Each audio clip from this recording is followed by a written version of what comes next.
Hey everyone, Skull902 back here once again for Sonic Adventure DX. This is part 17, and ooh look, it's Sonic.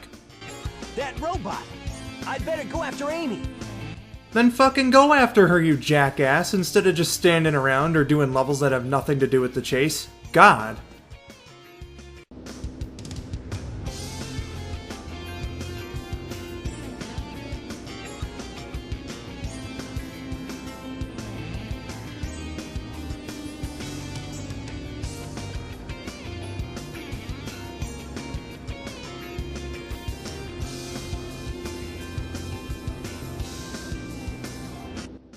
Poor Big. Just a little too late there. You really gotta focus on catching Froggy and, keeping him. But before I get into the next level, I wanted to show this off. Hello, sir. You're looking for Mr. Froggy? I'm afraid that no one by that name is staying at the hotel. Like, this poor cat, this poor big dumb purple cat is just like, hey, have you seen my friend? And this idiot at the desk is like, duh, better go look at the bookings. Clearly he's looking for a frog. Obviously a frog would be able to... Then again, this is the Sonic franchise we're talking about, so I guess it's not inconceivable. But even still. So after Big got a nice group shot with his honeys there, we're going into Emerald Coast. Another quick level, because, I mean, it's Big's levels. These go by really fucking fast if you know what you're doing. But also, the chillest level theme in all of Sonic history, and I fucking love it so much. Great idea for them to use a different theme for this, considering the intent with the fishing gameplay. As well as just like, we're catching a fish. Whatever. It doesn't need to be all fast-paced like Sonic's theme or whatever. I quite like it. Fits the beach aesthetic extremely well, I have to say. So, yeah, good on Jun Sonoy for composing the track the way it was, or at least I think it was him. Big's Emerald Coast track, good stuff. Look at that. 1 minute and 2 seconds and we already got Froggy. Like I said, these things fucking go by in a flash. It's pretty insane.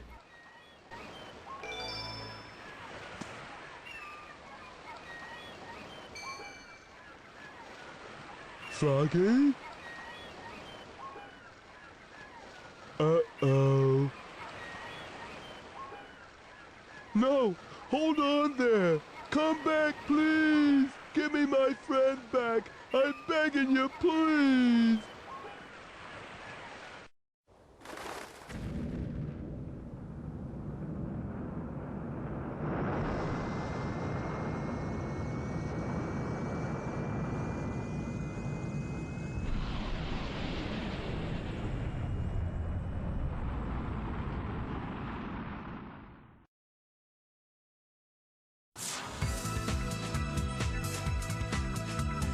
Froggy? This place doesn't look familiar to me at all.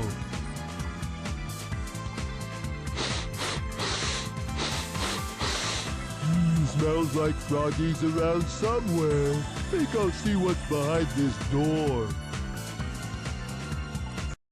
And so, with Big's incredible sniffing powers, he finds the level Hot Shelter. Again, like I said, Sonic, Tails, Knuckles, Skydeck. Amy, Big, Gamma, Hot Shelter. With Big, it's basically the same as Amy's up to the point where you get into that big pool area, and then that's basically where the level ends. Unless if you're looking to do some of the extra missions as Big, which I will show off in an extra video, because there is a lot more to the level design in Hot Shelter as Big. It's just that, like, it absolutely is not required whatsoever to beat the level, so I'll be showing that off later. Don't you worry. Don't you worry your pretty little heads. Big, please. There we are. Don't you worry your pretty little heads, you wonderful viewers.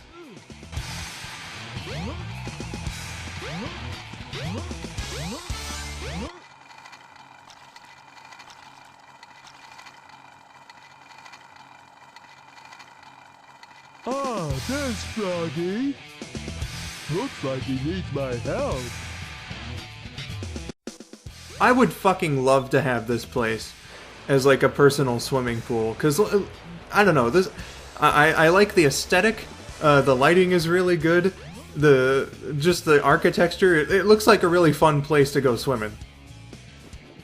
You know, that's just my personal opinion, but whatever. Much like in Emerald Coast, it is very easy to get froggy because the life belt helps you out with that, since you're able to, you know, just float along the water and everything. So you can get in real close to Froggy, and again, just hold down on the control stick there, and you'll be able to reel him in, no problem. It's kind of hard to do commentary on these levels, they go by so fast, but whatever. We got Froggy, hopefully, you know, permanently this time. Let's get on to the next bit of story. I'm sure that nothing unusual will happen to Big. Yes.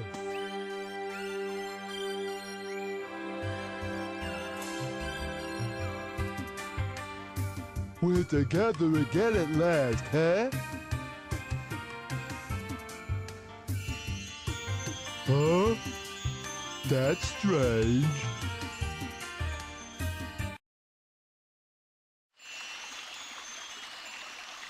Where am I?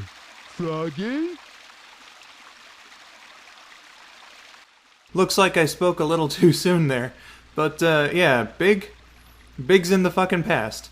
So, while I'm here, I might as well go back and visit some more of our lovely NPC Echidna friends, because once again, I do believe we have some different dialogue.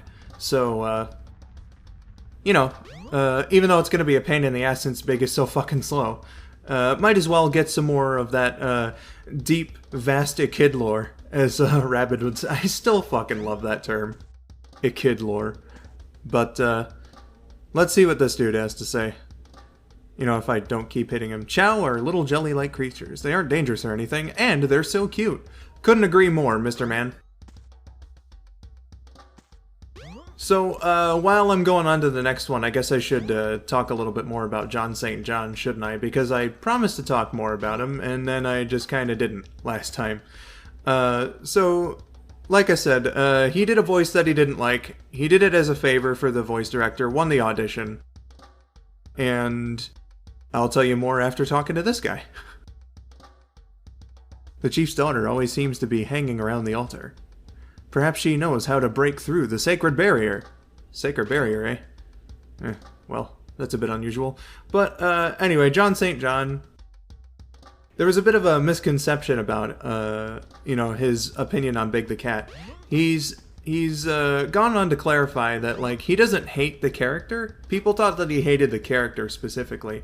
He just, like, doesn't think that he's a voice actor befitting of Sonic the Hedgehog, and thus, he doesn't like the voice that he did for Big. So much so that he intentionally forgot how to do it, and so when people go up to him at conventions or whatever and ask him to do it, it's kind of fucking hilarious.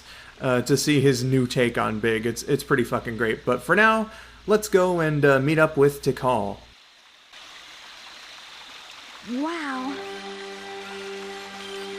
Is it alright for me to be here?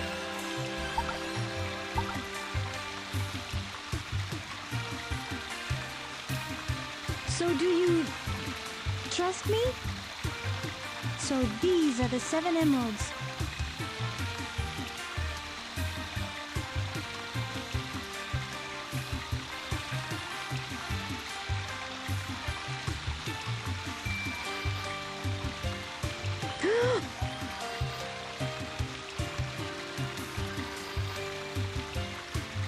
Could it be?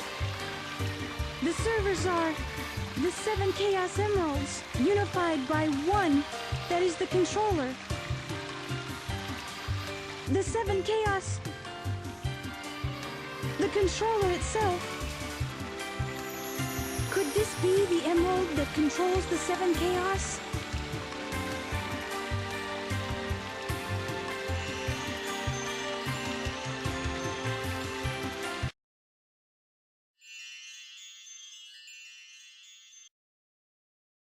Froggy? I don't like the looks of this place.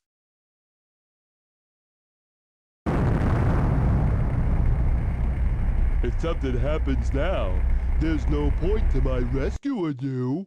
I don't know who would bother to save us both. We better get going, buddy!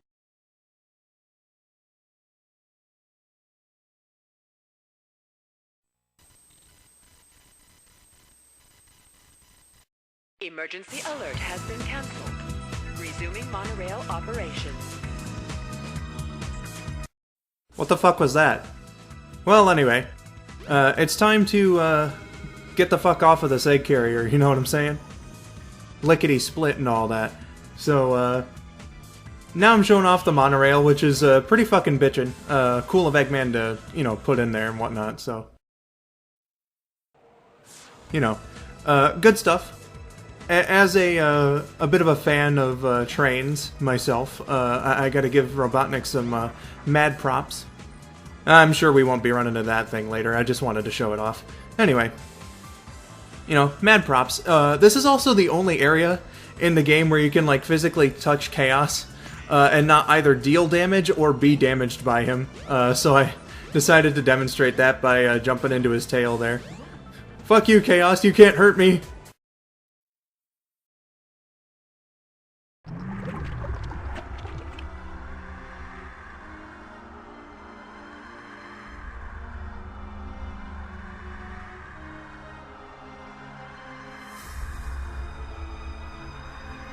So, I see you're trying to escape. I'm right on time. Chaos, grab him! Get that frog! And don't forget the Chaos Emerald!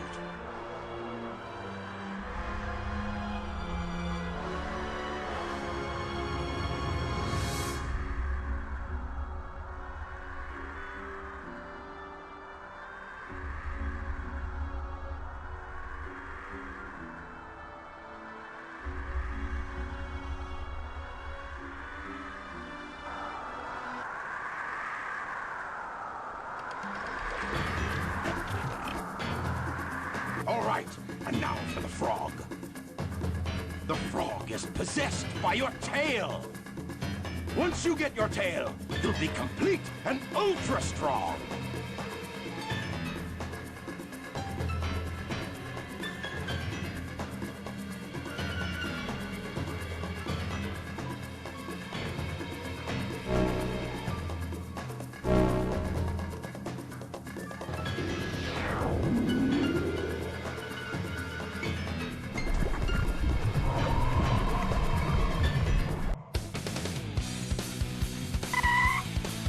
Unbelievable! Look what happened! Chaos has transformed again! Huh? Uh-oh. Gotta go! Froggy? I'll save you! Don't worry, Pally! So, he's your friend, eh? No sweat. I'll get him back. Watch me.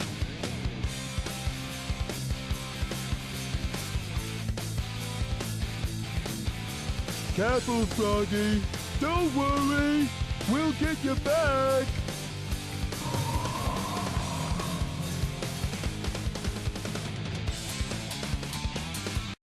And now it's time for the fight against Chaos 6. Different from Sonic and Knuckles, your mission objective remains the same as it is in the normal levels. You gotta catch Froggy. There's gonna be a cursor that appears within Chaos, and you gotta match up the lure cursor to it. It's not that hard. I'm just terrible at it. That's why it's taken so long. But, you know, with a few, you know, casts, I fucking got him. 21 seconds, fucking nothing. Chaos was about to chomp my goddamn head off, but, you know, I got him. Whatever. He's fucking done. Hooray! Froggy! I won't let them take you away again. Go on and get out of here. I'll do the rest. Oh, okay. Thanks. Come, little buddy. Time to get a move on. And now time for the true final boss. Huh? What? Hey, maybe we could use this. But I don't know the first thing about it. Oh well, I'll give it a try anyway.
And that'll do it for Big Story here in Sonic Adventure DX. Yes, out of all the 6 main stories in this game, Big's is the shortest, by far, actually. Gamma's is the second shortest, and it's about 10 minutes longer, so, yeah, you know, even going for 100%, like, I picked up all of Big's upgrades and whatnot, it was still, you know, just less than 40 minutes. You know, including up to the end of this credit sequence. Again, like I said, if you know what you're doing, Big Story goes by in a fucking flash. But what do I think ultimately about Big's gameplay? Well, you know, if it hasn't been evident before, once I found out like how to properly play Big's levels, you know, just taking a look in the tutorial section of this game, like, it's really not that bad. Honestly, I find it pretty enjoyable, to be honest. Like, when you find the lure upgrades as well, like, it makes catching Froggy much less of a fight, and all that. Big's levels are genuinely enjoyable, and they set out to do they accomplished what Sega set out to do by implementing them. Big was created as a character, you know, like, the original vision with his creation was to have a Sonic character that wasn't in such a rush to do things, and for his gameplay to reflect that. So, me personally, I think that it totally fits with what they were going for. Perhaps it should have been like a mini-game on the side, and perhaps like Big should have just been a character that showed up in the story. Like, ideally, Big's fishing gameplay, I think, would be a cool mini-game to have in like every Sonic game, but not something that's required to complete the story. But as a whole, like, I think it's actually pretty good. So, yeah, and it, you know, it helped me appreciate Big as a character, along with voicing him for Sonic Song 182. I liked Big before it was cool to like Big, goddammit. So now let's move on to the next subject here, which is his fucking theme song. Forget everything I said about favorites, alright? This is my favorite character theme in Sonic Adventure 1, and I'm not going to change my mind on that either. This is such a fucking fun, energetic song, and, like, you know, it's got sort of the dynamic between Big and Froggy, it's got themes of friendship and whatnot. It is a fucking bop. Absolutely good idea. Or rather, you know, good performance. The song's a good idea too, but like, fantastic performance, and musical composition and everything. This song is an absolute blast. John St. John, even though he doesn't like the voice that he did, and set out to forget it on purpose, I think was a very fitting choice for Big, and, you know, he did what he could. Right, he did a good job, in my opinion. You know, just being a big dumb purple cat. I mean, it's not that hard. But, you know, whatever. He fit the role, I think, and did the best with what he had. Even if he was just doing the game as a favor to the voice director or whatever. You know, Good stuff. All in all, big story, fun time. I really like the character. I enjoy Big so much, and it's been a blast doing this. So hopefully those vibes go on into the next story, because next time I'll be starting up E102 Gamma's story in part 18. I'll see you guys next time. Thank you for watching, and have yourselves a wonderful day.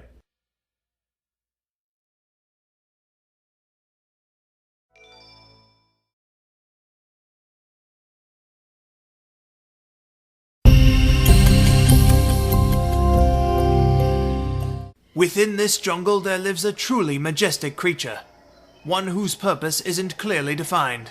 It is a simple beast, but its way of life is anything but. This is the tale of what scientists call the Big Dumb Purple Cat.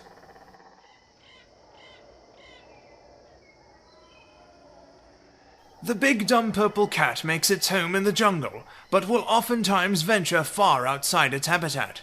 Most of the time, the Big Dumb Purple Cat will wander aimlessly throughout the land, even if it won't fit. Even though it is mostly going about without intent, researchers have discovered specific behaviors. For example, it seems to enjoy fishing for frogs, which it will try to use as a slave. And despite being a cat, it does seem to enjoy swimming, even in frigid temperatures. That is a pool of raw sewage. They've also found that the Big Dumb Purple Cat has a particular way of taking out its frustrations, in a way that clearly shows its lack of intelligence. I'm angry. The Big Dumb Purple Cat does take time to relax, however. Nobody knows the thoughts that go through its head, but they have noticed patterns. It seems to like relaxing at what we can only presume is an abandoned McDonald's restaurant. Though not much is known about the Big Dumb Purple Cat, it is an undeniably interesting creature. Thank you for joining us today. We hope you've learned something. I can't wait to be on TV.